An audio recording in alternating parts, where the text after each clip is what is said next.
You guys ever seen that movie Horrible Bosses? Yeah, well, today's episode is going to be horrible realtors and horrible real estate agents that will do anything and will basically sell you their mother's left kidney if they have to. And this was actually something that one of my viewers sent me, Scott. And this was a post by a real estate agent that is tired of all of the lies and all the BS that real estate agents are telling people right now. So it sounds like me and this guy have a lot in common. So I wanted to go over this with you guys because it's kind of funny, first of all.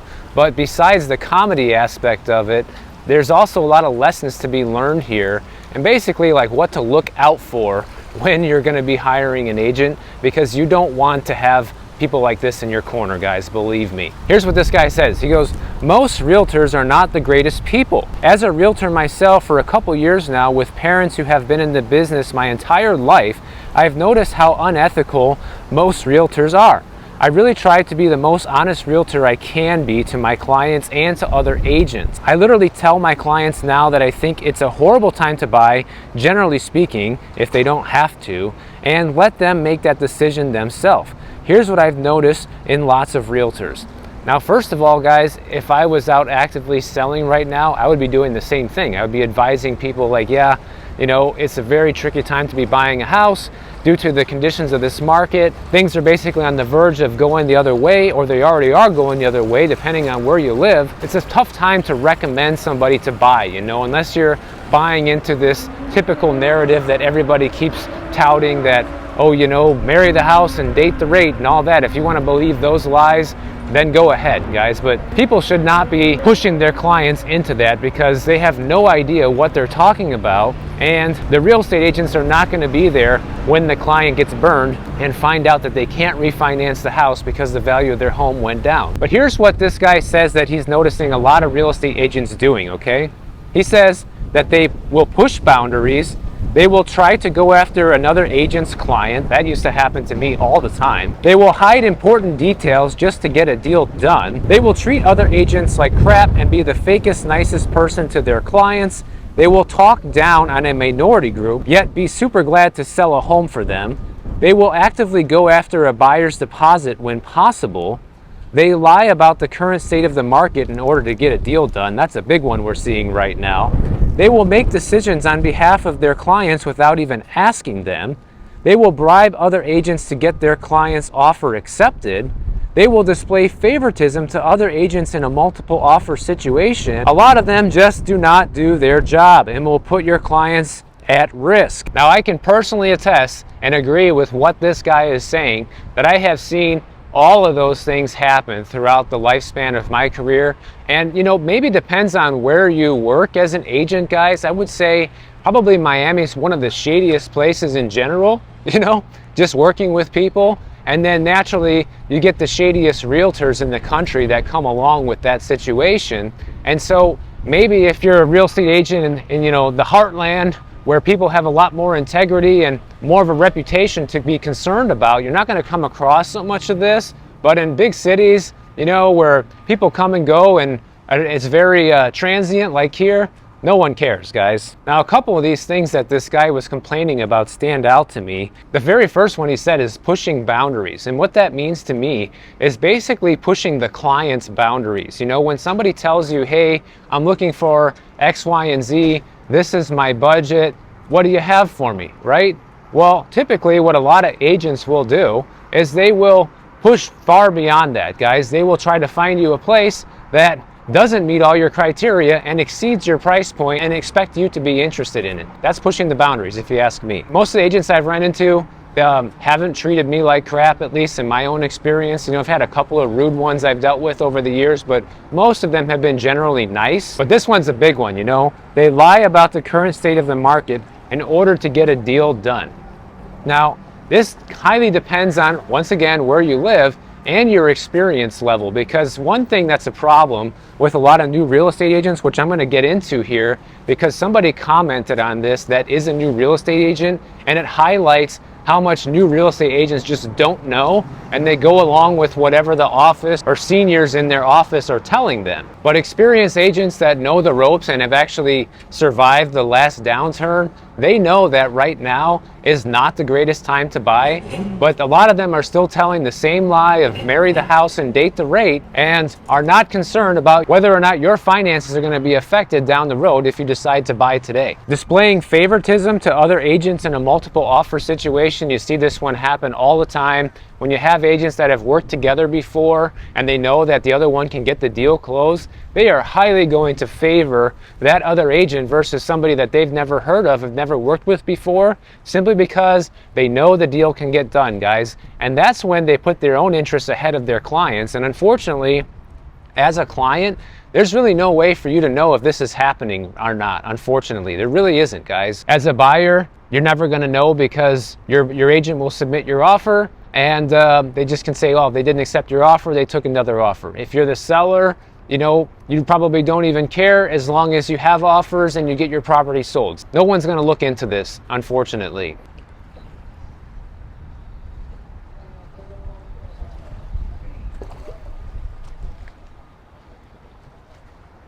But there's some comments about this that I want to go over that people said here. And one person says that, I have found that the vast majority of people in this profession got their license, were given a set of keys, a desk, and a phone, and left to figure it out. I can agree with that, guys. When I first started, I knew somebody who was a real estate agent before I got my license. And because I knew her and I saw kind of her daily routine, it got me interested in the business. And so I got my license, and I actually joined the same office that she was at, and the office promised to have a training program for new people like me to help you learn the ropes. And on top of that, they would assign you to a mentor who is somebody who has experience in the office. They'll basically help you close your first few transactions, and they get a piece of the pie, right? Well, guess what? When it came time for me to actually have that happen, nobody wanted to actually be my mentor, guys. Nobody wanted to carry around excess weight, teach the competition, nonetheless, how to close deals, and then, just get a small chunk of the pie. Nobody was interested in doing that in the end. And so I basically had to learn a lot of it on my own. One of the office managers helped me out a lot, and there was another agent in the office that helped me out a lot too, but he wasn't my mentor. He just kind of showed me how to do some things that really helped me make some money in the beginning. But even though they're supposed to have, all this training and a good mentorship, it didn't pan out nearly as well as they promise it to be. They make it sound like, oh, we're going to teach you how to be the best real estate agent ever. It's not true, guys. They say that we only have ourselves to blame. Principal brokers do not train, manage, or even hold their agents accountable for bad behavior. Rather than purging licensees that do not have an ethical bone in their body, the just get the job done mentality is present. A few bad actors in the market taint the professional realtors that hold their business and clients to the highest regard. Once again, I agree with this statement. Anyone who has been in the business any length of time has run across the person that they hope to have never do a transaction with again. Once again, I agree, guys. There's a few people I can think of right now. I hope I never see their faces again. Hate's a strong word, but it's pretty close to how I feel about those people. Let's just say that. That's how awful they were. And I do agree that, there's some bad actors in the business that give the whole batch a bad name, because a lot of agents are pretty good in general, but you have like that 10, 20% of them that are just horrible people and should not be allowed to be in business. They do so many bad things that it just adds up and makes it so much worse for everybody else and gives the business a bad reputation. Like they said here, that brokers should purge people like this out of their business if they find out there's complaints against this person and they're acting unscrupulously and doing and saying anything to close deals. But once again, then the broker takes a hit too, because the broker is not receiving commission from that person anymore, especially if they're closing deals. But here's what a new real estate agent has to say on this topic. I'm a new agent. I want to try to hold my ethics and be a good agent for all my clients. But like the person that posted this said, I am incompetent. I got through the real estate course, but all the market's news and analysis, I don't know how to read it. I am reading books to learn how to sell, asking other agents for tips. I want to learn and be better, but I don't know how. Now this is so true, guys. This is exactly how it works out for almost everybody, unfortunately. Unless you're lucky and you know somebody that's going to take you under their wing, when you become a real estate agent, all you learn how to do in school is stay out of jail, guys. Like, the disconnect between what they teach you in real estate agent school and what you actually have to do in the real world is stunning. Like, there's almost no correlation between the two things. You basically learn the law, you learn what you can and can't do, you learn some ridiculous math that you're never going to need to use again, probably, because we have calculators. You take the test, you get your license, and then they say, here you go. But you never learn how to write contracts, you never learn how to talk to clients, you never learn how to get business, you never learn how to get listings, you never learn the important day-to-day stuff that is actually going to make or break your real estate career, unfortunately. And so what happens is, depending on a new person's experience, like who they're around in their office and how they see people act and what they do, they can pick up a lot of bad habits really quick, because they can see, oh, look at Joe over there, he's closing, 4 deals a month. But then when you dig deeper and you see the things that Joe is doing to get people to buy houses, maybe he is one of these people that is doing and saying anything to make the sale, whether it's ethical or not. And then somebody new in the business learns how to be like that, and next thing you know, you have a ton of piece of crap agents out there. People ask me all the time on the channel, like, oh, how can I figure out if I'm hiring a good agent, Michael? And unfortunately, there's really no easy answer to that, because one thing you can do is you can look at their online reviews and their track record and their sales history, and that'll give you an idea, at least if they know how to close deals or not, but it won't give you an idea of how they close those deals and the things and the lengths they're willing to go to make those things happen, unfortunately. And you really have to have a good read on people in general to be able to determine that, guys. Just like when you first meet a friend or a dating partner, it's kind of the same thing. You have to be able to evaluate people on a personal level and determine if they're truthful or not. And that's a tough thing to do in general. Some people have that knack and some people don't.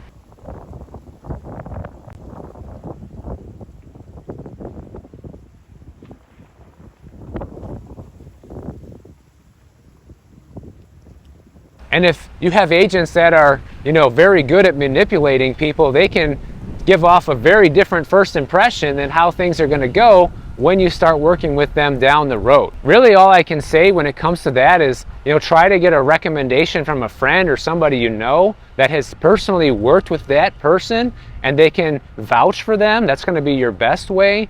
But if that's not an option and you don't know anybody like that, then you're going to have to go with online reviews with the combination of meeting a couple of them in person and just trying to feel them out, guys, if that's really all you can do. And then if it doesn't work out, you can always get rid of them and hire somebody else if necessary. Look at this, guys. I took you here before. Look how massive this building is. It just towers over these other ones here. It's kind of hard to see from the ground, but it's got to be at least like 50 to 100 feet taller than these other buildings here. It looks like they're done building it as high as it's going to go. Now just putting out finishing touches on the interior and all that stuff, but this thing is a monster. And I just wonder, where are all these people going to park? Where are they going to drive their cars around here when it's already gridlock all the time? Now, one of my viewers sent me this story about how they messed up during the last housing crash, and it's a pretty bad mistake that they made. And they asked me to keep their name anonymous, which I will, but what it does is it highlights how you can make some pretty awful mistakes when the housing market euphoria is at all-time highs like right now.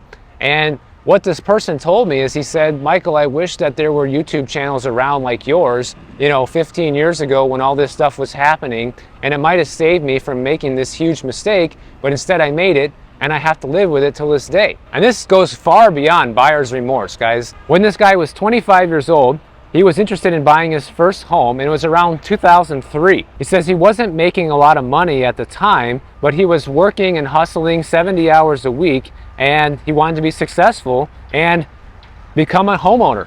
That's just like what people do, right? That's like the mark of success in our society, and it's still the same thing today, guys. People put owning a home on a huge pedestal, and nothing has changed since then. So he says that every dollar that he saved over the next few years, it seems like prices went up for $2 for every dollar that he saved, which is kind of similar to the situation we're in right now. In 2004, he ended up getting a new career, and By the end of 2005, he was working 90 hours a week with a commission-based job, making about $120K a year. So that's pretty good money, especially for back then. That's even good money today still. By the time 2006 rolled around, he said he didn't have much money saved, but he had the income to buy the worst house in a nice area of Long Island. He said he's also handy, he's an electrician. He bought the house that needed almost everything to be done since the 1960s. And even though it was one of the lowest priced homes in the area, it was still expensive at $345K. But here's the problem. Whenever he bought the house, he bought it with two different mortgages, which was pretty common back then. He had one loan for $280,000 and another one for $55,000. He said when he bought the house, he was told not to worry because home prices would continue to go up. Wow, does that sound familiar compared to today, huh? He said he had no money for the renovations and he started doing the work himself with Home Depot credit and doing the labor on his own. But after spending close to $50,000 in renovation costs in the beginning, he wanted to refinance his second loan that he had for $55,000 to help pay for this renovation, right? By then, he couldn't actually get the loan and he couldn't get a decent rate. They wanted over a 12% rate by then. They would only lend to people with a great credit score on top of that. And so because he could not get the refinancing that he was promised he was going to be able to, so what did he do instead? He asked his parents to take out a loan on their home. And so they were gracious enough to do that. So they did at a 5.5% interest rate, and he would be essentially paying that loan on their behalf. And he says this is one of the biggest mistakes of his life because what happened is when the markets turned around in 2008, so did his career, which was tied to the economy. He was now making about $45,000 a year compared to $120,000 a year. He owed over $400,000 on the house, and it was worth only about $195K ever since things came crashing down. He says, I was stuck, there was no bailout, and I'd be forced to give my house back and still owe $120K on the second loan that I took out in my parents' name. So basically he figured out that the only way to get out of this is I need to work extra hard, and that's exactly what he did. He took a second job because he didn't want to put his parents' house in jeopardy and not perform on his promise, which is a really good thing because not everybody would do that. He said he had to work the next 7 years for 115 hours a week just to get himself out of the mess that he created with this homeownership debacle, guys. He says that by the time 2010 rolled around, his net worth was about negative $280,000 at the time. And he says he wishes he was just homeless with nothing. That would have been a better situation than the situation he was in. And I almost agree. I mean, does anybody really ever want to be homeless, guys? No. You need to have a roof over your head. But in terms of like not owing money to people, I can definitely see where he's coming from here.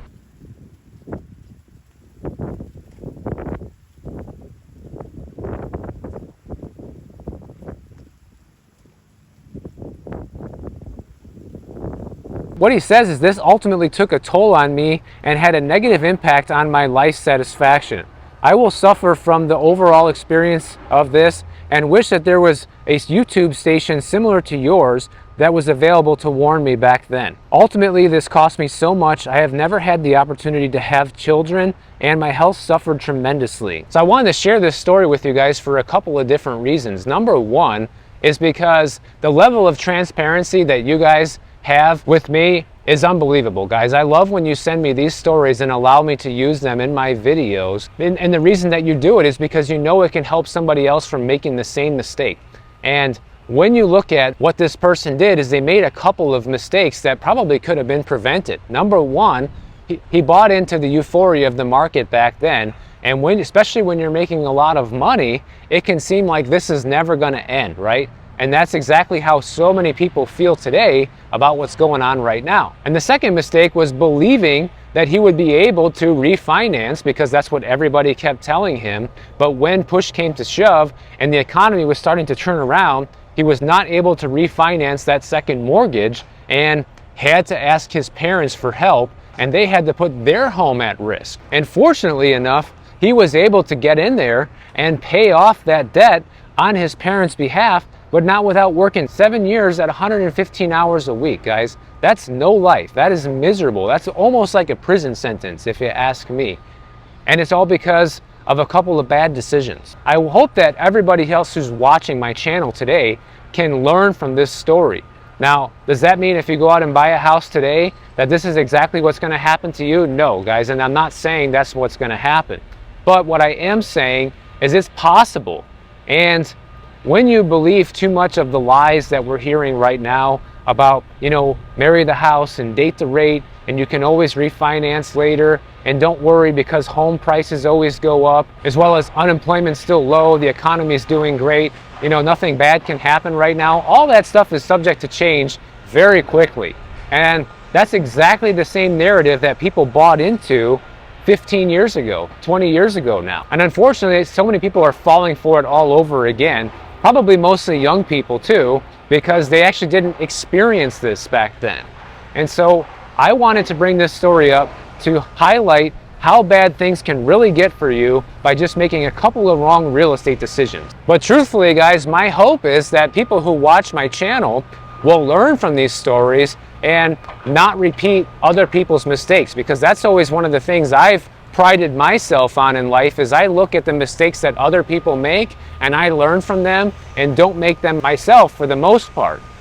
I think it's invaluable to learn from other people's mistakes because somebody else already went through it. They already had to go through the nightmare, so you don't have to. And this story ties in with all the bad real estate agents, right? Because all the bad real estate agents that we were talking about earlier are the ones that are pushing people beyond their boundaries, like we discussed. They are, saying and doing anything to get deals closed, and they don't have any consequences, guys. When things turn around, they're not going to be the ones that are going to be suffering, having to pay your mortgage that you can no longer afford because your income dropped or you lost your job or whatever might happen. Because if you can barely afford it right now, you think you're going to be able to afford it if your income went down or you go through a job loss? No, is the answer. But somehow there's been like this thing that's been put in people's mind, like it's a race, it's a race to get to the top, and everybody needs to own a home within the next year or so, or you're never going to be able to own one, guys. And that's just completely false. And in my next video, I'm going to go over